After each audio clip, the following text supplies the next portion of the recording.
Welcome to the Deep Dive. Today, we're really getting into something huge. A single battle that, well, many historians argue, basically sealed the fate of a massive empire and redrew the map. Yeah, we're talking about the Battle of Manzikert. Exactly. Manzikert. And it's fascinating because you often think of these major shifts taking, decades, wars, revolutions. Right. But Manzikert decided on one day, August 26th, 1071. Out in eastern Anatolia, modern Turkey.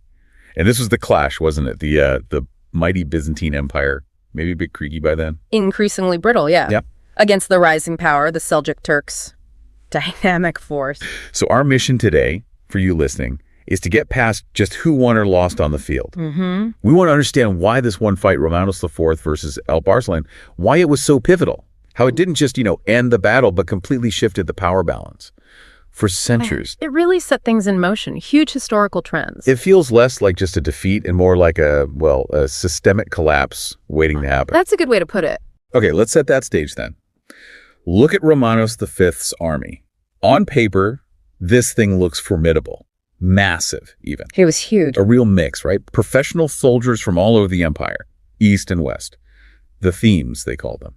The provincial troops. Plus tons of mercenaries. Normans, Pechenegs, Armenians, and this is key, loads of ethnic Turkish soldiers already fighting for Byzantium. And that mix, that diversity, it sounds like a strength, maybe. You'd think so. Strength in numbers, different skills. But the sources, they point right at that as the core problem. The internal fragility was, it was profound. Fragility how? What was the issue? Poor cohesion. I mean, fundamentally poor cohesion. We're not talking small squabbles. Right. We're talking deep mistrust between contingents. You've got Norman mercenaries maybe looking down on the Greek commanders. Right. Pecheneg horsemen maybe wondering if the other guys are getting paid more. It's less a unified army, more like a shaky coalition held together by, not much. So the emperor's basically trying to lead maybe a dozen different factions who don't trust each other. And probably their bosses back in Constantinople are already scheming against each other too. Exactly. It's a recipe for disaster before a single arrow flies. And this Turkish element within his own army, that must have been particularly tricky. Oh, absolutely critical, because the defection and sources say many defected of these ethnic Turkish soldiers fighting for Byzantium. That wasn't just losing troops. Yeah. It was a signal. It showed Alp Arslan, the Seljuk Sultan, that Byzantine loyalty wasn't solid. These soldiers saw people who shared their culture, their background on the other side. Yeah. So when things got tough. Their interests maybe aligned more with the Sultan than the emperor far away in Constantinople. It showed the cracks were deep. Wow. Okay, if I'm Romanos and I see a big chunk of my army just switching sides, that tells me the rot isn't just political back home, it's right here in my military structure. It's a crisis of trust, baked right in. Meanwhile, Alp Arslan and the Seljuks, they're presented as much more unified, disciplined. Yeah, strategically disciplined. They didn't need to overwhelm a perfectly united Byzantium. They just needed to find those cracks. And exploit the weaknesses that were already there. They understood the psychology, perhaps better than the Byzantines did at that moment. And exploit them they did. Okay, so fast forward to the battle itself, August 26th. The result, swift, devastating for Byzantium. Utterly catastrophic. Seljuks win decisively. And the big shocker, Emperor Romanos IV, captured, taken prisoner during the fighting. Imagine the shockwaves of that alone. The Emperor of the Romans, captured by the Turks, seismic. But the question historians always ask is how? How did they pull this off against what was, numerically at least, a superior, heavily armored force? It wasn't just brute strength, was it? No, definitely not. Look at the battlefield, Eastern Anatolia, open country. It favors speed, maneuverability. Not ideal for slow, heavy infantry or cavalry necessarily. Precisely. And this is where the Seljuk tactics were just superior. They won through movement, through specialized skills. Like what? What was key? Well, the core was their mastery of cavalry tactics, especially the horse archers. Legendary. The horse archers. I bet they were a nightmare for the Byzantine heavy cavalry. They could just shower them with arrows from a distance, right? And then just disappear. Exactly. Hit and run, keep their distance, disrupt formations, wear them down. The Byzantines were built for the heavy armored charge, the cataphractoi, break the enemy line head on. But the Seljuks just wouldn't give them that solid line to break. They refused to play that game. They controlled the terms of engagement, masters of mobile warfare. But the sources always highlight one tactic in particular as the nail in the coffin, the feigned retreat. Yes. That was the killer blow. Can you walk us through that? It sounds simple, pretend to run away, but doing it with a whole army under pressure, that must be incredibly hard to coordinate. Oh, it's incredibly difficult. It requires immense discipline. But when it works, it's devastating. How did it work here? So the Seljuks would engage the Byzantine line, maybe skirmish a bit, make some noise, then seem to break, just turn and flee, looking like a total rout. Okay. The Byzantine cavalry, especially the heavier units, frustrated because they haven't had a decisive clash, eager to finally crush the enemy. They charge, they pursue. Right into the trap. They're chasing what they think is a beaten foe. Exactly. Stretching their lines out, getting disorganized, tiring their horses over rough ground, losing all formation. All cohesion just dissolves. Completely. And once the Byzantines were strung out, committed, exhausted, chasing ghosts, really. The fleeing Seljuks would suddenly turn, often reinforced by fresh reserves hidden on the flanks. It wasn't a retreat anymore, it was an ambush. Wow. From panic to attack in an instant. And the Byzantines, already shaky in their cohesion, couldn't handle it. That fluid, deceptive style of fighting, it just shattered them. The rout became real. The capture of the emperor was just the final exclamation point on a tactical masterpiece. So you capture the emperor, you destroy the main army.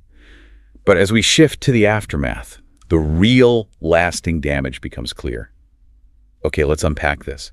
The defeat itself was bad, but the fallout, it went way beyond the battlefield. Romanos was eventually ransomed, right? But what did this loss truly cost the empire? Well, the first shockwave wasn't actually external, it was internal. The second Romanos was captured, boom. Political crisis back in Constantinople. His rivals saw their chance. Immediately, seized power, triggered a vicious civil war that just tore the empire apart for years. So the defeat didn't just cost them an army. It cost them their political stability at the worst possible moment. Precisely. They ended up fighting each other instead of focusing on the Seljuk threat. So the leadership is tearing itself apart. What about the practical side? Economics, borders? Well, the ransom demanded for Romanos was huge, drained the treasury, but the bigger issue was the chaos. The civil war meant the empire couldn't effectively defend its eastern borders anymore. And those borders were right next to Anatolia, which was the absolute heartland of the empire. Okay, let's focus on that loss of Anatolia. Why was it so vital? What exactly were the Byzantines losing there? Anatolia was, well, it was almost everything. It was the breadbasket provided the bulk of the food. Right, fertile plains. A huge source of taxes. And crucially, manpower. The backbone of the Byzantine army traditionally came from the soldiers and free farmers of Anatolia. The theme system you mentioned earlier. Exactly. When central control collapsed after Manzikert, thanks to the civil war, the local defenses just crumbled. So military defeat leads to political chaos, which leads to a power vacuum on the ground. What fills that vacuum? And this is the really huge, epoch-defining consequence. With Byzantine control shattered and the borders wide open, you get large-scale, sustained Turkish migration into central Anatolia. Not just soldiers, but... No, entire nomadic tribes, Turkic peoples looking for new lands, new pastures. It wasn't really a planned invasion in the classic sense initially. It was more like a gradual flood into the vacuum. That's immense. So we're not just talking about a border changing. We're talking about the actual people living there changing over generations, a demographic transformation. Absolutely, a slow-motion transformation. Anatolia, which had been the core of the Christian, Greek-speaking Byzantine world for centuries, this process, starting really with Manzikert's aftermath, leads directly to its gradual Turkification. Wow. It begins that shift towards becoming the predominantly Turkic and later Muslim region that would eventually become the heart of the Ottoman Empire and modern Turkey. So Manzikert didn't just defeat an army, it effectively ripped out the empire's economic and demographic core over time. It fatally weakened it, yes. Drained its essential base. And if that wasn't enough, the sources point to one more massive consequence, a global one, really. This defeat echoed all the way to Western Europe. It absolutely did, because the empire was reeling. Its heartland was increasingly open to Turkish settlement and raids. Its political system was a mess. They couldn't fix it themselves. They were desperate. So where do they turn? They look west. They start appealing, pleading for military aid from Western powers. Mercenaries, armies, anything to help push back the Turks and reclaim Anatolia. And that cry for help intended to solve their problem in the East. Had enormous, probably unforeseen consequences for everyone. That appeal for aid is widely seen as setting the stage for the Crusades. Wow. The Seljuk victory at Manzikert, the chaos it unleashed, Byzantium's weakness. That's the context for the Byzantine Emperor Alexios Komnenos eventually appealing to Pope Urban II. Which leads to Clermont in 1095 and the First Crusade. Exactly. They weren't just asking for a few knights. They essentially opened the door for massive Western European armies to march east, fundamentally changing the relationship between Christendom and the Islamic world and between Eastern and Western Europe for centuries. Violence, trade, cultural exchange. It all stemmed from that initial weakness after Manzikert. So, to wrap this up for you, the listener, Manzikert. One battle, one day, August 26, 1071. But the ripples, they were immense. Phew. Economic collapse, political infighting, tearing the empire apart, the loss of military dominance, this massive demographic shift, the Turkification of Anatolia, and ultimately helping trigger the Crusades. It reshaped the Middle East and Europe forever. It really was a perfect storm, wasn't it? Alp Arslan's tactical skill hitting Byzantium right where it was already weakest internally. Which brings us to that final thought, that question to maybe leave you with. Right. Historians often pinpoint Manzikert as the beginning of the end for Byzantium, the point of no return. What was it? Well, that's the question. Considering everything we've discussed, the documented poor cohesion in the army, the political backstabbing, soldiers literally defecting on the eve of battle, was the empire's ultimate decline really triggered by Alp Arslan's cavalry tactics? Or was the fatal blow already struck? Were those deep-seated political and military instabilities inside the Byzantine system already so severe that the empire's fate was perhaps sealed before the first Seljuk arrow even flew at Manzikert? Where do you place the real point of no return? Was it the battle itself or the rot that came before? Something to think about. Welcome back to the deep dive. Today, we're cracking open some sources on, well, a moment of pretty catastrophic failure. What happened right after the Battle of Manzikert in 1071. We often get bogged down in the battle itself, the tactics, but that kind of misses the immediate shockwave, doesn't it? It really does. We're looking at the political chaos that erupted almost instantly back in Constantinople. Okay, let's unpack this. Our mission here is to figure out how a single defeat on the battlefield could trigger such an immediate implosion within the Byzantine political structure, how they turned a recoverable military setback into a full-blown political crisis. And that's the key word, political. The sources from right after 1071, they make it very clear. The central government's reaction, or maybe inability to react coherently, was arguably much more damaging than losing the army itself. Right. The political fallout was, well, the sources say severe and destabilizing and immediate, and largely self-inflicted, you could argue. And the absolute flashpoint, the thing that lit the fuse for all the self-destruction, was the news that Emperor Romanos V Diogenes had been captured. Yes, a captured emperor. That's a massive liability. So that news hitting Constantinople that the emperor himself is a prisoner of the Seljuks didn't just cause concern, it ripped open a power vacuum. Instantly. Oh, absolutely. Instantly. You have to understand, Romanos wasn't universally loved in the capital. Right. Factions. Exactly. He represented the military aristocracy, mostly from Anatolia. Back in Constantinople, the powerful bureaucratic families, especially the Ducas family, they saw him as an outsider, a threat even. They represented a different power base entirely. So him being captured wasn't just bad news. For some people, it was an opportunity. Precisely. The Ducas faction didn't waste a second. The sources describe a really swift coup. They used the emperor's capture, his temporary absence, as, well, justification. Legal cover, almost. You could see it that way. Legal cover to remove a rival they fundamentally disliked. They weren't interested in waiting to see if he'd get released. In fact, they acted to make sure his return wouldn't matter. And what did that coup look like on the ground? What happened immediately? It was decisive. Romanos VI was declared deposed, gone. Just like that. Just like that. And they immediately put their own guy on the throne, the young Michael V, Ducas. Okay. And to consolidate, they dealt with Romanos's wife, the Empress Regent Eudokia. She was powerful in her own right. They forced her into a monastery, out of the picture. So a complete regime change, basically overnight, triggered by the capture. Yes, but the truly brutal part, the part that shows you how personal and vicious this was, came when Romanos actually did get released. Yeah. He negotiated his freedom with the Seljuks. He did, so he came back. He tried to come back. Yeah. But the Ducas regime wasn't having it. They intercepted him. And they didn't just imprison or exile him, they blinded him. Blinded him. That's incredibly brutal, even for Byzantine politics. It's horrific. Yeah. And it was a very specific political act. Blinding made him physically incapable of ruling ever again. It was the ultimate humiliation and disqualification. So here's the crux of it, isn't it?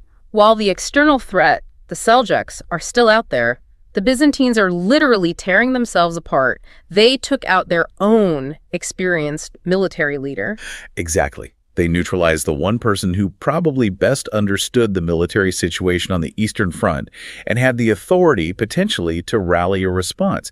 It's strategically baffling, but politically, it made sense to the Dukes faction. Baffling is one word for it. Self-destructive seems more apt. And it didn't stop there. This coup, this act of betrayal, it didn't bring stability. It did the opposite. It just threw gasoline on the fire of factional rivalry. Right, because deposing and blinding an emperor doesn't exactly scream legitimate, stable government. Not at all. Yeah. It basically signaled that power was up for grabs. And this kicked off the next disastrous phase. Years of grinding civil war. The sources paint a pretty grim picture here, don't they? We're talking about serious, widespread conflict. Oh, absolutely. Not just squabbles in the palace. We're looking at intense, empire-wide power struggles. The key period seems to be from about 1077 to 1081. 4 years where Byzantium was essentially at war with itself. 4 years. While the Seljuks are presumably consolidating in the east. Precisely. What's fascinating here is, think about the cost. You had multiple generals, ambitious figures, seeing their chance to claim the throne. Right. So what do? They pull their best troops, the veteran frontier soldiers, away from the borders. Oh, no. Yes, away from defending against the Turks, and instead march them towards Constantinople, or use them to fight other Byzantine armies led by rival generals, Anatolia, Greece. The empire's military resources were spent fighting Byzantines. That's catastrophic. It's not just the money, it's the manpower, the focus. It completely crippled any chance of a unified response. The internal political chaos destroyed Byzantium's ability to organize resistance. It meant that the soldiers' loyalty was often to their general, their claimant, not to whoever was notionally on the throne in the capital that week. So the authority of the central government just disintegrated. Completely. And this internal breakdown, this civil war, that was the real multiplier effect. Manzikert was bad, but this turned a defeat into an absolute rolling disaster. Okay, so while the elites are blinding each other and fighting over the capital, let's shift focus back east to Anatolia. What's happening there during these years of civil war? You'd expect, well, chaos. That's exactly what happened. It's a direct consequence. The civil wars meant the central government simply couldn't exert control over Anatolia anymore. They couldn't pay the administrators, couldn't pay the garrisons, couldn't send reinforcements because those troops were needed elsewhere. The administration just vanished. Effectively, yes. Governors were recalled or switched allegiance or just couldn't function. Military commanders were fighting rivals. So Byzantine control, both administrative and military, just evaporated across huge swaths of Anatolia. We should probably pause here and remind ourselves why Anatolia was so incredibly important. This wasn't just some remote province, was it? Absolutely not. For centuries, Anatolia was the backbone of the empire. It was the primary source of soldiers, the main recruiting ground. Right. And it was the empire's breadbasket, a huge source of tax revenue. Some sources estimate, before Manzikert, maybe up to 70% of the army's manpower came from there. This loss was devastating economically and militarily. So the coup back in Constantinople, driven by the Dukes family's ambition, directly leads to this power vacuum in the empire's most vital region. Directly. A vacuum that, as you said, nature abhors. And it didn't stay empty for long. The Seljuks. The Seljuks, yes. Right. But critically, the sources mentioned it wasn't just them. It was also other Turkish groups, independent warlords, Turkmen tribes, like the Danishmends, for instance. Ah, okay. So a more complex picture than just one group advancing. Much more complex. They moved into this vacuum. They weren't necessarily facing down big Byzantine armies anymore after Manzikert itself. They were often just walking into towns and regions where the Byzantine administration had collapsed or withdrawn because of the civil wars back west. So they're seizing territory almost by default. In many areas, yes. They're establishing local power bases, emirates, the beginnings of what would eventually become the Seljuk Sultanate of Rum, centered right there in Anatolia. They didn't need another major battle like Manzikert. The internal collapse of Byzantine control handed them the opportunity. And this loss of territory, this Turkish advance into the vacuum, it wasn't just lines on a map changing, was it? The sources talk about something deeper happening. They do. This precipitated a profound and relatively rapid demographic and cultural shift across Anatolia. Oh, so? Well, with the collapse of Byzantine control and the arrival of these Turkish groups, you see significant Turkish settlement moving in. And alongside settlement, gradually you see the spread of Zelmization in regions that had been, predominantly Greek-speaking and Christian for over 1,000 years. Wow. So a fundamental change to the character of the region itself. If we connect this to the bigger picture, this is a stark example of how immediate political instability, a coup, a civil war, can lead directly to massive, long-term demographic and cultural transformation. The political decisions made in Constantinople had permanent consequences on the ground in Anatolia. So what does this all mean? Let's try and synthesize this. We started with Manzikert in 1071, a military defeat. But as we've seen, maybe not a fatal one on its own. Unlikely to have been fatal on its own, no. Armies could be reconstituted. But the political reaction, the coup, the civil war, that seems to be the real story, according to these sources. Exactly. The sources really compel us to see the chain reaction. The ultimate consequences stemmed far more from the internal breakdown than the initial battle. Okay, so what were those ultimate consequences, as laid out in the material? Well, first, obviously, exacerbated territorial losses. Huge chunks of Anatolia gone, not just because of Seljuk strength, but because Byzantium was too busy fighting itself for 4 critical years. The border wasn't descended, it simply dissolved in places. And the idea of imperial authority. After emperors being captured, deposed, blinded, that must have taken a massive hit. A devastating hit.